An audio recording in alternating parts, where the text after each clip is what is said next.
দামি নবীর উম্মত আমরা, যেমন দামি আমার রাসূল ঠিক তেরকম দামি আমরাও। তে মুহাম্মদ রাসূলুল্লাহ সাল্লাল্লাহু আলাইহি ওয়াসাল্লাম তিনি আমাদেরকে কেমন মহব্বত করতেন, ভালোবাসতেন, জানার দরকার আছে না নাই? আপনার আমার নবী, যে নবীর উপরে আপনি আমি দুরূদ পড়ব, রাসূলকে ভালোবাসবো, রাসূল আমাদেরকে কেমন ভালোবাসতেন সেটা জানার প্রয়োজন আছে।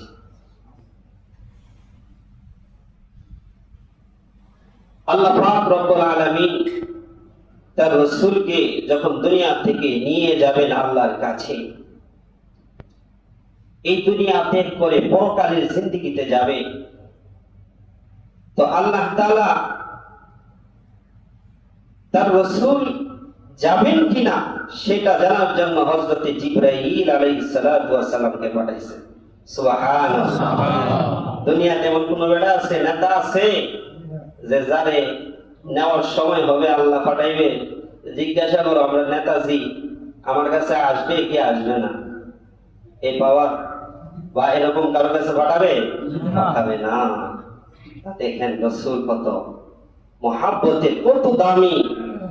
আল্লাহ জিবরিলকে পাঠাইছে, ও জিবরিল যাও, আমার বন্ধু কি আমার কাছে আসতে চায় না দুনিয়াতে থাকতে চায়, একটু জিজ্ঞাসা করো। আমার বাবাজি খুব নজর করে শুনতে হবে, দিলের কান লাগাইয়া। আল্লাহ পাক রব্বুল আলামিন হযরতে জিবরাইল আলাইহিস সালাতু ওয়াস সালামকে পাঠাইলেন। আল্লাহ রব্বুল আলামিন হযরতে জিবরাইলকে ডাকতে বলে, জিবরাইল আমার বন্ধুর কাছে তুমি খবর পৌঁছায় দাও, আমার বন্ধুকে জিজ্ঞাসা করবা তিনি কি আমার কাছে আসবেন না দুনিয়াতে থাকতে চায়, আপনি একটু জিজ্ঞাসা করে আসো। যাও জিবরিল। হযরতে জিবরাইল আলাইহিস সালাতু ওয়াস সালাম আপনার আমার প্রিয় হাবিব মুহাম্মদুর রাসূলুল্লাহ সাল্লাল্লাহু আলাইহি ওয়াসাল্লামের ঘরের ভিতরে প্রবেশ করলেন। আসসালাতু ওয়াসসালামু আলাইকা ইয়া রাসূলুল্লাহ, আপনার ঘরে কি আমি প্রবেশ করব কিনা? আপনার আমার প্রিয় হাবিব মুহাম্মদুর রাসূলুল্লাহ সাল্লাল্লাহু আলাইহি ওয়াসাল্লাম জিবরাইল আলাইহিস সালাতু ওয়াস সালামকে ডাক দিলেন, ও জিবরিল ভাই আসো আমার কাছে আসো, কি জিজ্ঞাসা করতে চাও বলো। জিবরাইল আলাইহিস সালাতু ওয়াস সালাম ডাকতে বলেন, ইয়া রাসূলুল্লাহ আল্লাহ পাক রব্বুল আলামিন আমাকে আপনাকে জিজ্ঞাসা করতে বলেছে, আপনি কি এই দুনিয়ার জমিনে থাকতে চান না আল্লাহর কাছে চলে যেতে চান? আল্লাহ রাসূল সাল্লাল্লাহু আলাইহি ওয়াসাল্লাম ডাকতে বলে, জিবরিল আমি থাকবো না চলে যাব সেটা পরের কথা, আমার উম্মতের ফয়সালা আমার আল্লাহর পক্ষ থেকে কি আসছে, যতক্ষণ পর্যন্ত আল্লাহর পক্ষ থেকে আমার এই উম্মতের ফয়সালা না আসবে ততক্ষণ পর্যন্ত আমি এই দুনিয়ার জমিন ছেড়ে কোথাও যাব না। সুবহানাল্লাহ। আমার বাবাজি কেমন নবী পাইলাম, কেমন প্রিয় হাবিব আপনার আমার, কত মায়ার নবী। মৃত্যুর সময় মানুষের দেখবেন সন্তানের কথা মনে থাকে না, বাবার কথা মনে থাকে না, বন্ধু বান্ধবের কথা মনে থাকে না। মৃত্যুর সময় যদি এমন হয় যে ছোট্ট দুধের বাচ্চা আছে সেটার কথা মনে থাকে না, কিন্তু আপনার আমার প্রিয় হাবিব মুহাম্মদুর রাসূলুল্লাহ সাল্লাল্লাহু আলাইহি ওয়াসাল্লাম ইন্তেকালের পূর্ব মুহূর্তে হাসানের কথা জিজ্ঞাসা করে না, হুসাইনের কথা জিজ্ঞাসা করে না, ফাতেমার কথা জিজ্ঞাসা করে না। আপনার আমার প্রিয় হাবিব মুহাম্মদুর রাসূলুল্লাহ সাল্লাল্লাহু আলাইহি ওয়াসাল্লাম ডাকতে বলে, ও জিবরাইল ভাই যতক্ষণ পর্যন্ত আমার আল্লাহ আমাকে না জানাবে আমার উম্মতকে কি ফয়সালা দিবে, আমার উম্মতকে গুনাহ করলে জাহান্নামে দিবে, আমার উম্মতকে অন্যায় করলে তাকে জাহান্নামে দিয়ে দিবে কিনা, এই ফয়সালা যতক্ষণ পর্যন্ত না জানাবে ততক্ষণ পর্যন্ত আমি এই দুনিয়ার জমিন ত্যাগ করব না। আল্লাহু আকবার। আমার বাবাজি খুব নজর করে শুনেন, মালাকুল মাউত দরজার সামনে দাঁড়ায় আছে, অনুমতি নাই, ইজাজত নাই, ঢোকার মতো পাওয়ার নাই, যতক্ষণ পর্যন্ত আপনার আমার রাসূল অনুমতি না দিবেন। আর আমাদের মৃত্যু যখন সময় আসে, আজরাইল কারো কাছে ইজাজত চাই না, পারমিশন চাই না, চাইনি? কত মানুষ চলে গেল, কত আশা, কত বাড়ি, কত গাড়ি, জায়গা রাখছে, 20 তলা 25 তলা ফাউন্ডেশন দিছে। এই ফাউন্ডেশনের কাজ শেষ করে সুন্দর মতো ঘুমাইবে আরামের বিছনায়, কত মানুষের আশা। আর মালাকুল মউত বলে টাইম নাই, সময় নাই, তোমার এখনই যেতে হবে, আশা যা আছে সব এখানে ফালাও, 1 সেকেন্ড সুযোগ পাবেন। দিবেনি সময় কাউকে? কাউকে সময় দিবেন। আমার বাবুজি খুব নজর করে শুনেন, হযরতে মালাকুল মউত গেটের ভিতরে দাঁড়ায় রয়েছে। মালাকুল মউত আপনার আমার প্যারা হাবিব মুহাম্মদুর রাসূলুল্লাহ সাল্লাল্লাহু আলাইহি ওয়াসাল্লামকে জিজ্ঞাসা করে, ইয়া রাসূলুল্লাহ আমি কি আসবো? বলে না, আসবা না, সাবধান, যতক্ষণ পর্যন্ত জিবরীল আমার কাছে খবর ওহী নিয়ে না আসবে ততক্ষণ পর্যন্ত তোমরা কেউ আমার কাছে আসবা না। হযরত জিবরাইল আলাইহিস সালাতু ওয়াস সালাম আল্লাহর দরবারে যাইয়া ডাক দিয়ে বলে, আল্লাহ, আপনার বন্ধু বলেছে যতক্ষণ পর্যন্ত তার উম্মতের ফয়সালা, উম্মতের কি হবে না হবে যতক্ষণ পর্যন্ত না জানাবেন ততক্ষণ পর্যন্ত জমিন থেকে বিদায় নেবে না। আল্লাহ পাক রব্বুল আলামিন ডাক দিয়ে বলে, ও জিবরিল, আমার রাসূলকে জানায়া দাও, আমার রাসূলকে খবর পৌঁছায় দাও, তিনার উম্মতের মধ্যে এমন উম্মত যদি হয় যাদের জিন্দেগিতে গুনাহ অন্যায় আর অন্যায়, জমিন থেকে আকাশ পর্যন্ত, দুনিয়ার এক প্রান্ত থেকে অন্য প্রান্ত পর্যন্ত, যদি তার উম্মতেরা আমি আল্লাহর কাছে বলে, গো মায়ার আল্লাহ, জিন্দেগিতে অনেক অন্যায় করেছে, অপরাধ করেছে, আল্লাহ তুমি তো হলো রহমান, তুমি তো রহিম, এইভাবে যদি আমার বান্দারা আমার কাছে তওবা করে তাহলে আমি আল্লাহ রাব্বুল আলামিন তার জিন্দেগির গুনাহ খাতাগুলো maaf করে দিব। সুবহানাল্লাহ। হযরত জিবরাইল আলাইহিস সালাতু ওয়াস সালাম আপনার আমার প্যারা হাবিবের কাছে হাজির, ডাক দিয়ে বলে, ইয়া রাসূলুল্লাহ, ইয়া হাবিবাল্লাহ, আপনাকে হাউজে কাউসার দান করা হয়েছে, আল্লাহর পক্ষ থেকে জানানো হয়েছে কাল কিয়ামতের ময়দানে আপনার উম্মতদেরকে আপনি শাফায়াত করে জান্নাতে ঢুকাই দিতে পারবেন। আল্লাহু আকবার। খবর পৌঁছায় দিলেন। আর আপনার উম্মতদের মধ্যে যদি গুনাহগার হয়, অপরাধী হয়, তারা যদি আমি আল্লাহর কাছে যদি ক্ষমা প্রার্থনা করে আল্লাহ রাব্বুল আলামিন maaf করে দিবেন। সুবহানাল্লাহ। এখন আপনার আমার পয়গম্বর ডাক দিয়ে বলে, ঠিক আছে, আমার সন্তুষ্ট, আমার হৃদয়টা ভরে গেছে, এখন তুমি আমাকে আল্লাহর দরবারে পৌঁছায় দিতে পারো। হযরতে মালাকুল মউত বলে, ইয়া রাসূলুল্লাহ, আসবে কিনা? মালাকুল মউতকে বললেন, আসেন আসেন, যান কবজ করেন।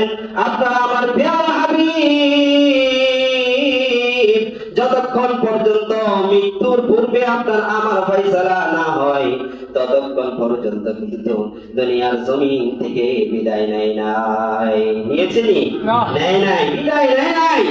বলে আমার উম্মতের ফয়সালা হবে আগে, তারপর আমি দুনিয়া ছাড়বো।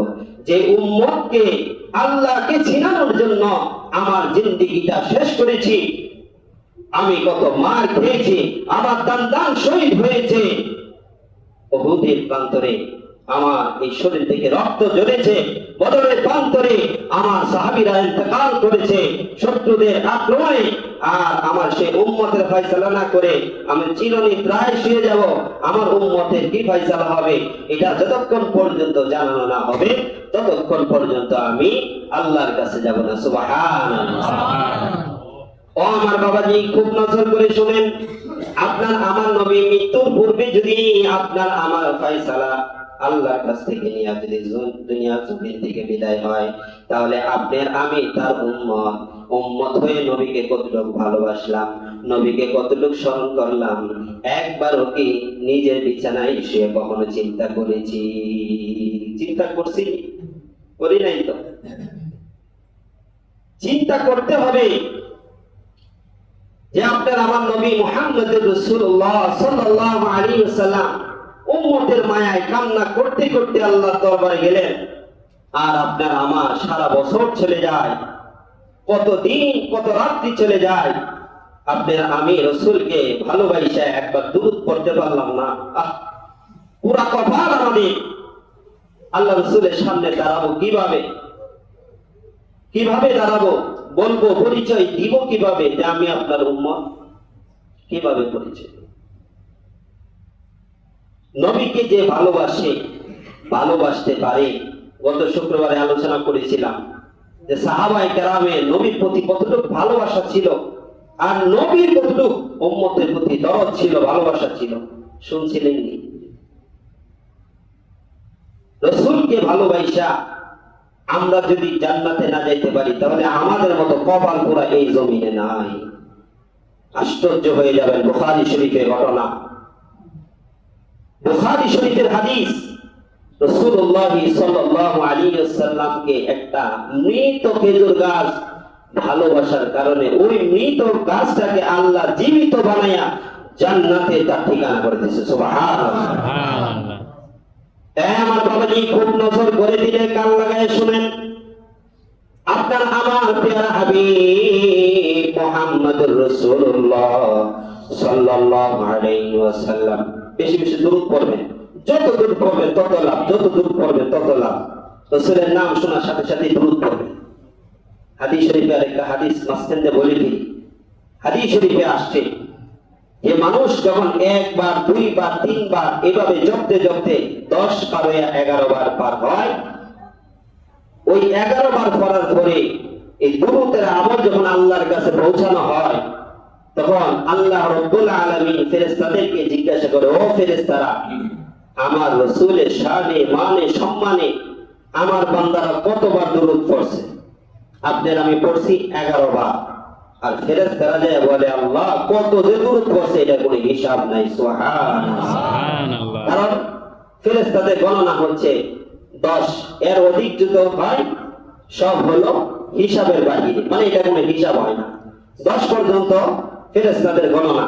এরপরে যদি 11 বার, 12 বার পরে যে যতবার পরে আল্লাহর কাছে আমল পেশ করে যে কতবার পড়ছে এটা কোনো হিসাবই নাই।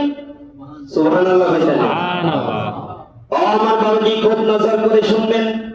আপনার আমার প্রিয় হাবিব মুহাম্মদুর রাসূলুল্লাহ সাল্লাল্লাহু আলাইহি ওয়াসাল্লাম মসজিদে নববীতে বসে এভাবে যে আমি যে আপনাদেরকে বয়ান শোনাইতেছি, কোরআন হাদিসের আলোচনাগুলো শোনাইতেছি, আপনার আমার নবী মুহাম্মদ রাসূলুল্লাহ এভাবে সাহাবায়ে কেরামকে ওয়াজ শোনাইতেন, ওয়াজ নসিহত করতেন।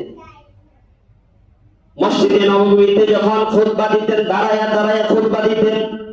নবীজি যে স্থানে দাঁড়ায়া খুতবা দিতেন এর পাশে একটা মৃত খেজুর গাছ ছিল, মৃত খেজুর গাছ।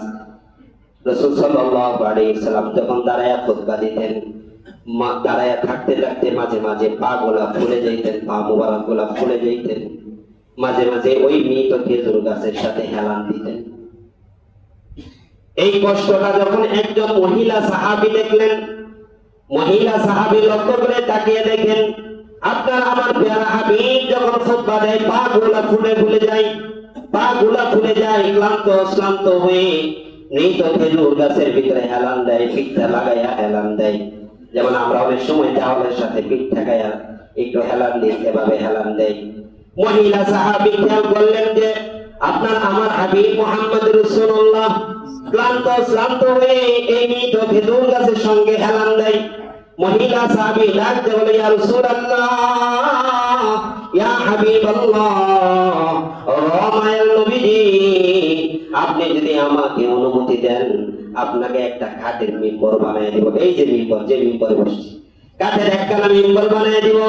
আমার কাছে একজন গোলাম আছে, যে গোলাম কাঠ মিস্ত্রি, কাঠ দিয়ে অনেক সুন্দর সুন্দর আসবাবপত্র বানাইতে পারে।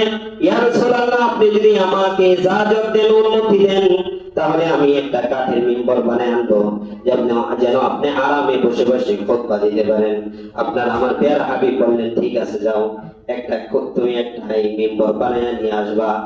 অনুমতি দিয়ে দিলেন। কিছুদিন পর মহিলা সাহাবী আল্লাহ রাসূল সাল্লাল্লাহু আলাইহি ওয়াসাল্লামের দরবারে একটা কাঠের মিম্বর আনলেন। এখন আপনার আমার প্রিয় হাবিব মুহাম্মদুর রাসূলুল্লাহ দাঁড়ায়া দাঁড়ায়া খুতবা দেয় না, কাঠের মিম্বরে বৈশা বৈশা ওয়াজ করে, নসিহত করে। আর ওয়াজ নসিহত যখন করতেছে এর মধ্যে কান্নার আওয়াজ বেশি বেশি আসতেছে, বাচ্চাদের কান্নার মতো। হাদিসে আসছে যে গাধার মতো, আবার কিছু রিওয়ায়াতে আসছে যে গাধার মতো বা শিশু বাচ্চার কান্না যেরকম আওয়াজ, এমন আওয়াজ বেশি বেশি আসতেছে। যখন আমি ওয়াজ করতেছি আপনারা শুনতেছেন, এর মধ্যে যদি কেউ কান্না করে তাহলে তো আওয়াজটা আপনাদের কানও আসবে, আমাদের কানও আসবে। কথা ঠিক না?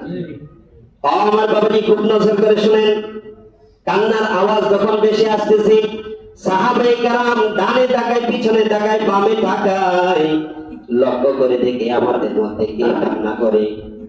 দেখা যায় না কেউ কান্না করে, এমন কাউকে দেখা যায় না। আপনারা আমার প্রিয় হাবিব মুহাম্মদুর রাসূলুল্লাহ সাল্লাল্লাহু আলাইহি ওয়াসাল্লাম ঠিকই বুঝে গেছেন কে কান্না করে, কে কান্না করে। আপনারা আমার প্রিয় হাবিব মুহাম্মদুর রাসূলুল্লাহ মিম্বর থেকে নাইমা মৃত খেজুর গাছকে এভাবে হাত দিয়ে জড়ায় ধরে বলে, কান্দিস না, কান্দিস না। আল্লাহু আকবার। মৃত খেজুর গাছের সঙ্গে কথা বলে, মৃত খেজুর গাছ কান্না করে।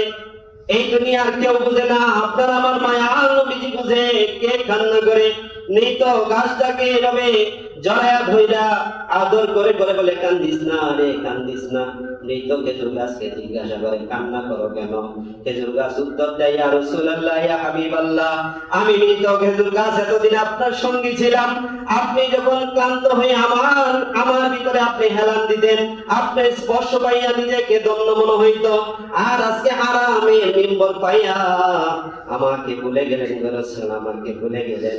নবী বলে, কান্দিস না, আমি তোর জন্য আল্লাহর কাছে দোয়া করব। আল্লাহ পাক রব্বুল আলামিন তোরে জীবিত বানায়া দিবেন। আর তোর গাছের ভিতরে সারা বছর খেজুর ধরবে। ওই খেজুর মদিনাতে যারা আসবে আমার রওজা ধারে জিয়ারত করার জন্য, তারা তোর গাছ থেকে খেজুর খাবে। সুবহানাল্লাহ। খেজুর গাছ আরো হাউমাউ করে কান্না করে ডাক দিয়ে বলে, ইয়া রাসূলুল্লাহ, ইয়া হাবিবাল্লাহ, দুনিয়া একদিন ধ্বংস হয়ে যাবে, আমিও থাকবো না, ধ্বংস হয়ে যাব। আপনাকে আর দেখবো না, আপনাকে আর দেখবো না গো রাসূল। আপনি আমার জন্য আল্লাহর কাছে দোয়া করেন, আমার আল্লাহ যেন জান্নাতে দিয়া দেয়। যে জান্নাতের ভিতরে আপনি থাকবেন ওই জান্নাতে দিয়া দেয়।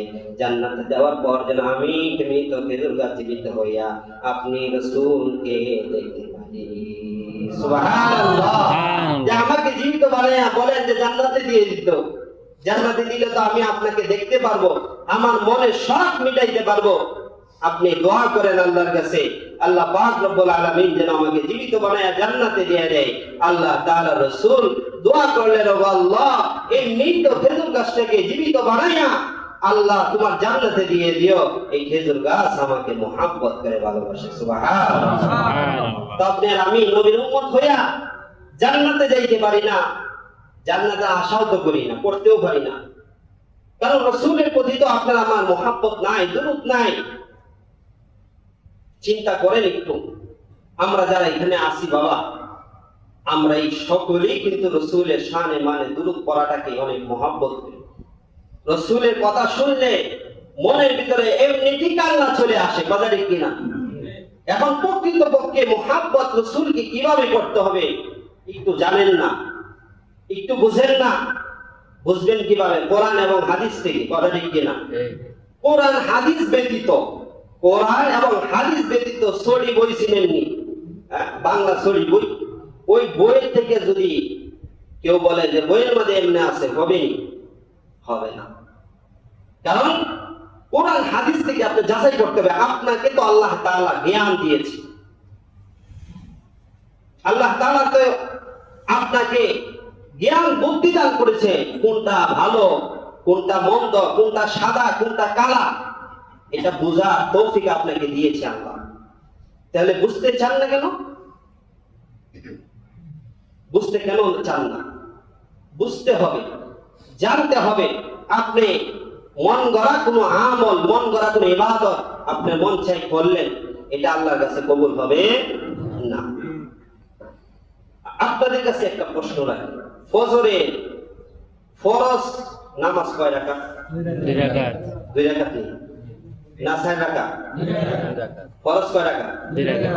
এখন যদি আপনি মনে করেন যে 2 রাকাত তো প্রত্যেক দিনই করি, আল্লাহরে আজকে খুশি করবো, 4 রাকাত করবো, হবে নি?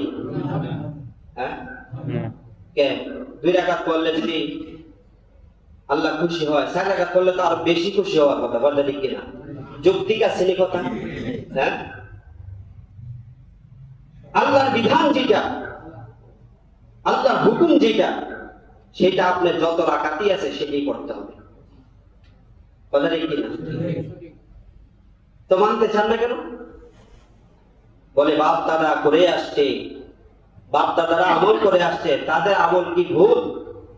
হতেই পারে, স্বাভাবিক, কি হতেই পারে।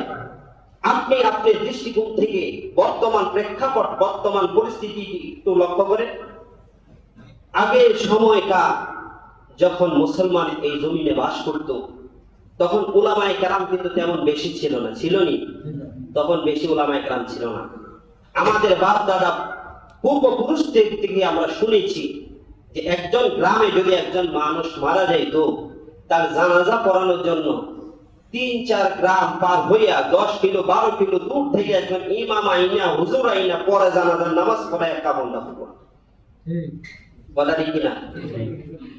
আর বর্তমান সময়ে দেখেন তো, ঘরে ঘরে আলেম, ঘরে ঘরে মানুষের দিন সম্পর্কে, ইসলাম সম্পর্কে অনেক জ্ঞান আছে, আছে না নাই? এই যে আমি মেম্বরে বসে বসে বয়ান করতেছি, উল্টা পাল্টা বলার কোনো সুযোগ আসেনি? নাই, কারণ প্রত্যেকটা মানুষ শিক্ষিত, সচেতন, তারা জানে, কোরআন হাদিস নিয়ে এখন রিসার্চ করে, গবেষণা করে। আপনি যে মন গড়া চাইলে একটা করে ফেলবেন, বলে ফেলবেন, এইটা এখনকার সময় আর চলবে না, ওই দিন শেষ, কথা ঠিক? তো কোরআন হাদিস কি আছে সেটা জানতে হবে। কোরআন হাদিস আর আমার আমল, আমার ইবাদত যদি ঠিক থাকে, তাহলে আপনার বুঝতে হবে এটাই ঠিক। কোরআন হাদিস ব্যতীত যত মানুষ রচিত, মানুষ রচনা করছে কোন ইবাদত, ওইটা আল্লাহর কাছে গ্রহণযোগ্য হবে না। কারণ যেটা আল্লাহর কাছে কবুল হবে, গ্রহণযোগ্য হবে, সেটা তো আল্লাহ তাআলা ওহীর মাধ্যমে তার রাসূলকে জানায় দিয়েছেন। ওইটা পালন কিভাবে করতে হবে, ওইটার তরিকা, নিয়ম, সিস্টেম আপনার আমার নবী দেখায় দিয়েছেন, ঠিক কি না? এটা সত্য কথা, মেনে নিতে হবে।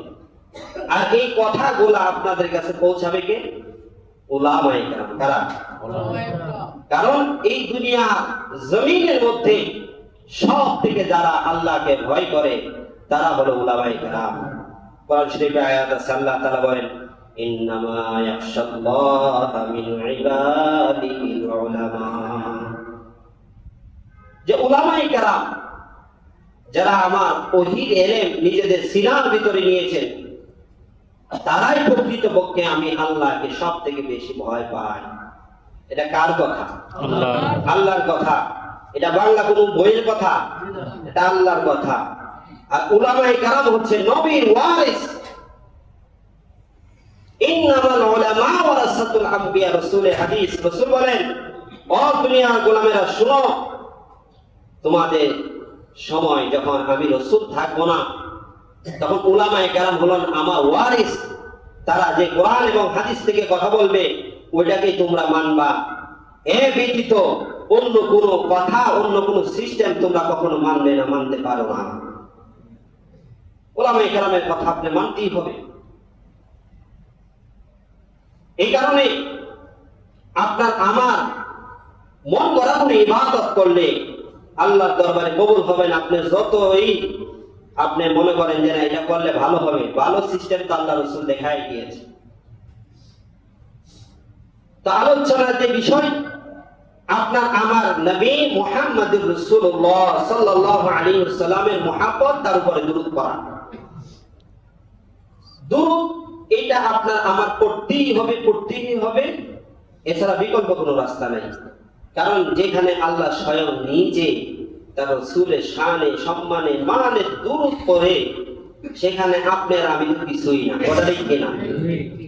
হ্যাঁ আমার বাবাজি, খুব নজর করে শুনেন, আল্লাহ পাক রব্বুল আলামিন কোরআনুল কারীমের ভিতরে বলেন যে ও দুনিয়ার গোলামেরা তোমরা শোনো, আমার নবীর উপরে আমি আল্লাহ তাআলা নিজে দুরূদ করি, আমার যে ফেরেশতারা আছে তারা পড়ে এবং তোমরাও পড়ো, কারণ আমার রাসূলের উপরে যে যত বেশি দুরূদ করবে পরকালে আমি আল্লাহর কাছে সে তত দামি হয়ে যাবে।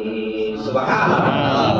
এই বাবাজি খুব নজর করে দিলেন, কান লাগাইয়া শুনেন, আপনি যদি জমিনে বসে বসে রাসূলের শানে দুরূদ করেন, এই দুরূদের আমল নেওয়ার জন্য একজন ফেরেশতা নিযুক্ত করা থাকে। এই ফেরেশতা দুরূদের আমল নিয়ে যখন আল্লাহ রাসূলের দরবারে হাজির হয়, আল্লাহ রাসূল জিজ্ঞাসা করে কে দুরূদ পড়ছে, বলে আপনার বান্দা, আপনার গোলাম, আপনার উম্মত দুরূদ পড়েছে আপনার নামে। এভাবে দুরূদের আমলগুলো রাসূল সাল্লাল্লাহু আলাইহি ওয়াসাল্লামের কাছে পৌঁছায় দেয়। আর এই হাদিস শরীফে এসেছে আল্লাহ রাসূল সাল্লাল্লাহু আলাইহি ওয়াসাল্লামের শানে মানে যখন কোন আল্লাহর বান্দা দুরূদ পড়ে, ওই দুরূদের আমল দুনিয়া ডানে বামে পিছনে যত গাছ দেখা যায়, গাছ গাছালি দেখা যায়, ওই গাছ গাছগুলোর সাথে এই একটু পর বাড়ি লাগে, বুঝেননি? বাতাসে যেমন বাড়ি লাগে, তো দুরূদের আমলগুলা গাছের সঙ্গে যায় এভাবে বাড়ি লাগে। বাড়ি লাগার সঙ্গে সঙ্গে গাছ আল্লাহর কাছে দোয়া করে, ওগো আল্লাহ, আপনার যে বান্দা, আপনার যে গোলাম আপনার রাসূলের শানে সম্মানে দুরূদ করেছে, ওগো আল্লাহ আপনার ওই বান্দার জিন্দেগীর তামাম গুনাহ খাতাগুলো maaf করে দেন। সুবহানাল্লাহ। সমুদ্রের মাছগুলো দেখা যায়, ওই মাছগুলো আল্লাহর দরবারে ফরিয়াদ করে, আল্লাহ আপনার রাসূলের শানে সম্মানে যে আপনার গোলাম মুহাব্বত করে দুরূদ করছে, আল্লাহ তার সকল হাজতগুলো আপনি পুরা করে দেন। সুবহানাল্লাহ। তার জিন্দেগীর গুনাহ maaf করে দেন। এই কারণে রাসূলের উপরে বেশি বেশি দুরূদ পড়তে হবে, বেশি বেশি দুরূদ পড়বেন। প্রত্যেক নামাজের পর 11 বার, অনেকেই দেখবেন বলে যে 5 ওয়াক্ত নামাজের পর 11 বার আমল করা, 11 বার দুরূদ পড়া, 11 বার, কতবার? 11 বার। 11 বার কেন? ওই যে বললাম ফেরেশতাদের গণনা কত? 10 পর্যন্ত। 11 বার পড়লে লাভ কি? যে বান্দা যখন 11 বার পড়ে ফেলবে তখন আল্লাহর কাছে হিসাব হবে, এটার কোনো হিসাব নাই, এত পরিমাণ দুরূদের আমল আল্লাহর কাছে পৌঁছে যাবে। সুবহানাল্লাহ। এই কারণে কিন্তু বলে দোয়ার শুরুতে যে 11 বার দুরূদ করি, 3 বার ইস্তিগফার করি, সূরা ফালাক করি, সূরা নাস করি, সূরা ফাতিহা পড়ি, তারপরে মুনাজাত করি, বলেনি? এটা বলার কারণ যে ওই যে 11 বারের হিসাব 10 বারের পরে 11 বার করবে, তা আল্লাহর কাছে সওয়াবের যে সিরিয়াল, এটা 10 এর পরে আর এটা লিমিট থাকে না, আনলিমিটেড হয়ে যায়।